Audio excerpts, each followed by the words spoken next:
jauh dari surga. Kenapa? Jadi gimana mau ngajak debat kalau judulnya sudah dipatenkan bahwa nasab Alawi itu sudah absah dan yang dibedah itu adalah kita-kitanya. Yang kemudian menjadi lebih kisruh lagi adalah kisruh saya gitu ya dengan panitia maksudnya.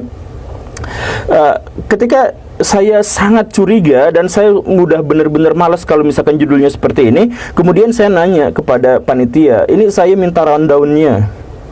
Nah, rundown-nya sebentar ya, ternyata susah untuk dikasih. Jadi saya tidak tahu dan saya nanya kepada orang yang diundang yang lainnya, saya kontakkan sama Pak Manakem Ali dan sebagainya. Ternyata semua di antara mereka tidak dikasih rundown, tidak dikasih rundown acara. Padahal ini kan sebenarnya sangat penting. Kita butuh tahu bagaimana sebenarnya seminar ini berjalan, diskusi ini bagaimana berjalan, teknisnya dan sebagainya berjalan. Karena judulnya sudah bahwa keabsahan nasab Alawi. Jadi yang dibahas adalah penentangnya kan seperti itu. Maka saya nanya rundown-nya. Ternyata pas di rundown-nya benar-benar mengecewakan, sangat tidak ilmiah dan sama sekali tidak adil serta penuh arogansi. Saya mohon maaf ya, tapi silakan Baraya cek sendiri. Jadi nanti format acaranya itu ada 2 hari, tanggal 7 dan tanggal 8. Tanggal 7 debatnya adalah atau diskusi ilmiahnya dalam tanda kutip itu adalah Pak Imaduddin melawan tim ahli mereka yang jumlahnya banyak itu yang mereka cantumkan di sana itu jadi satu orang diuji oleh banyak orang dan ditampilkan secara live. Jadi bayangkan Baraya kalau misalkan Baraya datang ke sebuah acara perdebatan katakanlah atau diskusi atau yang semacam itu, Baraya satu dikelilingin sama banyakan di tempat mereka, di markas mereka ditampilkan secara live dan dengan judul yang seperti itu, kan Baraya curiga bahwa jangan-jangan dipotong atau saya bisa aja dipersekusi dan sebagainya. Kemudian kemarin ada pernyataan dari Pak Alatos yang mengatakan bahwa tamu benar-benar akan dijamin keselamatannya. Ya, pernyataan dijamin keselamatannya itu sama sekali tidak berpengaruh apapun setelah kita mengetahui bahwa dari pihak sana itu memiliki reputasi untuk ngegebukin orang, bahkan termasuk kiai pun digebukin kan begitu. Dan itu jangan disangkal.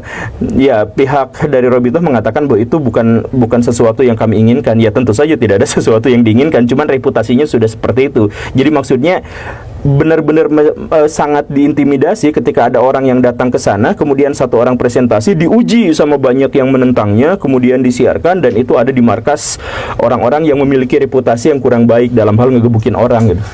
Kan begitu ya. Nah, kemudian jadi Pak Imaduddin tanggal 7, kemudian tanggal 8-nya Pak Haji Roma Irama, satu orang dikelilingin sama staf ahli mereka dan direkam. Jadi diskusi Pak Roma Irama mungkin presentasi nanti dibantah-bantah-bantah, kemudian nanti pertanyaan Pak Roma Irama dijawab semuanya gitu ya.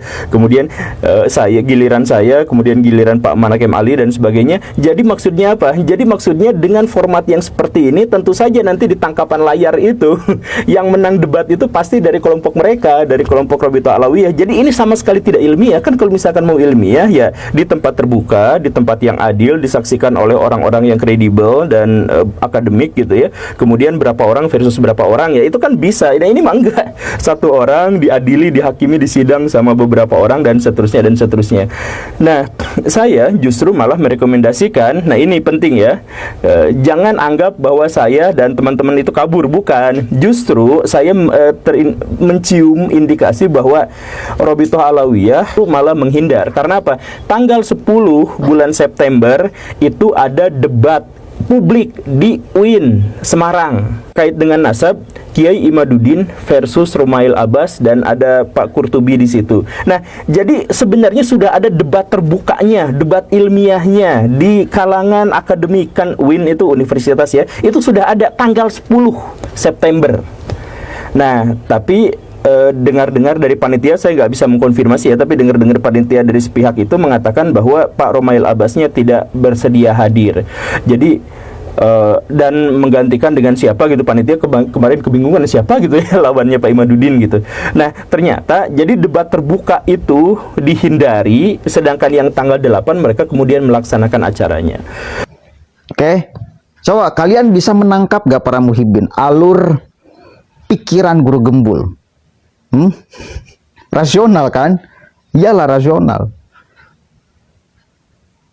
Debat seperti itu seolah-olah satu kali lagi satu orang yang ingin lulus ujian diuji dulu tuh, buat karya diuji seolah-olah benar atau tidaknya karya ini tergantung orang-orang yang kemudian akan mengujinya. Padahal yang akan diuji itu orang-orang yang dianggapnya sedang menguji. Yang digugat itu RA-nya. Yang digugat itu RA dengan kemudian berbagai macam sejarahnya yang kontroversial. Ya. Begitu, Saudara. Mohon untuk bisa diterima dengan akal sehat dan kesehatan akal. Makanya dari kemarin kita mengatakan benar-benar harus di tempat netral.